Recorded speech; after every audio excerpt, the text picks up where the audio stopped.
محرم الحرام اسلامی سال کا پہلا مہینہ ہے۔ یہ حرمت والا مہینہ ہے۔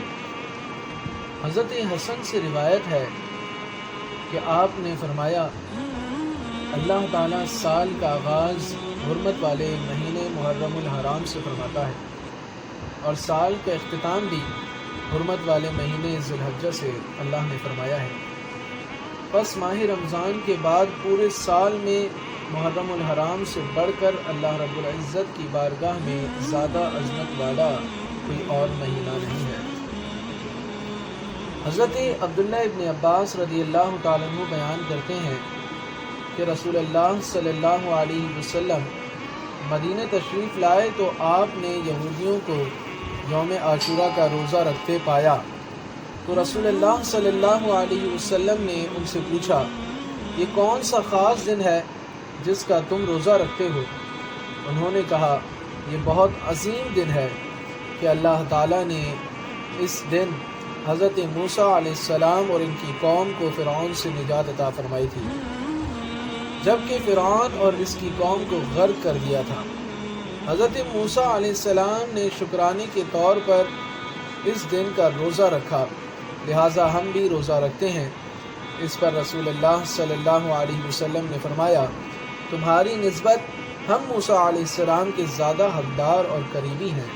بس اس دن رسول اللہ صلی اللہ علیہ وسلم نے خود بھی روزہ رکھا اور صحابہ کرام کو بھی اس دن کا روزہ رکھنے کا حکم دیا۔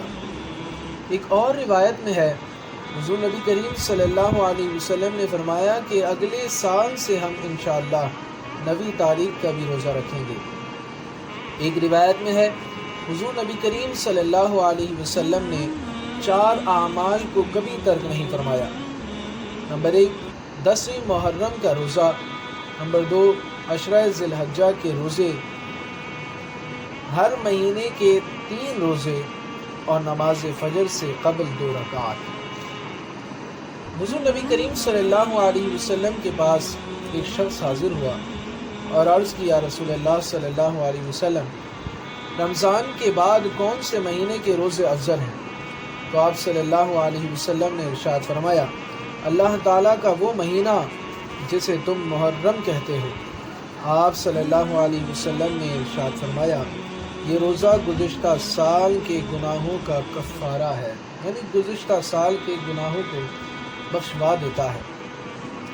جیسے پتہ چلا کہ عاشورہ کا دن یعنی 10 محرم الحرام کا جو دن ہے وہ بڑی عظمت والا ہے۔ تاریخ کے عظیم واقعات بھی اس سے جڑے ہوئے ہیں۔ چنانچہ مورخین نے لکھا ہے، یوم عاشورہ میں ہی حضرت آدم علیہ السلام کی توبہ قبول ہوئی ہے۔ اسی دن حضرت نوح علیہ السلام کی کشتی ہولناک سیلاب سے محفوظ ہو کر کوہ جودی پر لنگر انداز ہوئی۔ اسی دن اللہ تعالیٰ نے حضرت ابراہیم علیہ السلام کو خلیل اللہ بنایا، اور اسی دن آپ پر آگ گلزار بنی۔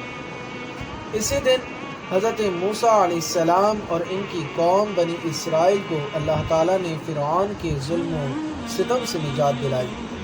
اسی دن حضرت سلیمان علیہ السلام کو بادشاہت ملی۔ اسی دن حضرت ایوب علیہ السلام کو سخت بیماری سے شفا ہوئی۔ اسی دن حضرت یونس علیہ السلام مچھلی کے پیٹ سے نکالے گئے۔ اسی دن حضرت یوسف علیہ السلام کی ملاقات ایک طویل عرصے کے بعد حضرت یعقوب علیہ السلام سے ہوئی۔ اسی دن حضرت عیسیٰ علیہ السلام پیدا ہوئے، اور اسی دن یہودیوں کے شر سے نجات دلا کر آسمان پر اٹھائے گئے۔ اسی دن اللہ تعالیٰ نے آسمان و زمین، قلم، حضرت آدم علیہ السلام و حوا علیہ السلام کو پیدا کیا۔ اسی دن حضرت موسیٰ علیہ السلام پر توریت نازل ہوئی۔ اسی دن حضرت اسماعیل علیہ السلام کی پیدائش ہوئی۔ اسی دن حضرت یوسف علیہ السلام کو قید خانے سے رہائی نصیب ہوئی اور مصر کی حکومت ملی۔ اسی دن دنیا میں پہلی باران رحمت یعنی رحمت کی بارش ہوئی۔ اسی دن حضور علیہ السلام نے حضرت خدیجہ رضی اللہ تعالی عنہ سے نکاح فرمایا۔ اسی دن قریش خانہ کعبہ پر نیا غلاف ڈالتے تھے۔ اسی دن حضرت یونس علیہ السلام کی قوم کی توبہ قبول ہوئی اور ان کے اوپر سے عذاب ٹلا۔ اور اسی دن ابو لولو مجوسی نے مصلی رسول صلی اللہ علیہ وسلم پر حضرت فاروق اعظم رضی اللہ تعالی عنہ کو زخمی کر دیا اور آپ نے جامع شہادت نوش فرمایا، اور اسی دن آقا کریم سرور کائنات صلی اللہ علیہ وسلم کے نواسے اور جگر گوشہ فاطمہ رضی اللہ تعالی عنہ حضرت حسین رضی اللہ تعالی عنہ کو شہید کیا گیا۔ یہ بڑا عظمت والا مہینہ ہے، اور اس دن کی عظمت یہ بھی ہے کہ جو شخص اس دن اپنے دسترخوان کو وسیع کرے تو اللہ تبارک و تعالی اس کی خوب برکتیں اسے پورا سال عطا فرماتا ہے۔ تو لہٰذا اس دن کی بڑی اہمیت ہے۔ آپ خود بھی اس دن روزہ رکھیں، نیک اعمال کریں، اس دن کی تیاری کریں، اور زیادہ سے زیادہ اس ویڈیو کو شیئر کر کے لوگوں کو بھی اس دن کے حوالے سے معلومات پہنچائیں، اور ہمارے پیج میں بہت ساری دعائیں روزمرہ معاملات کے حوالے سے موجود ہیں، اور کئی واقعات ہیں، اسے بھی سن کر ضرور شیئر کریں۔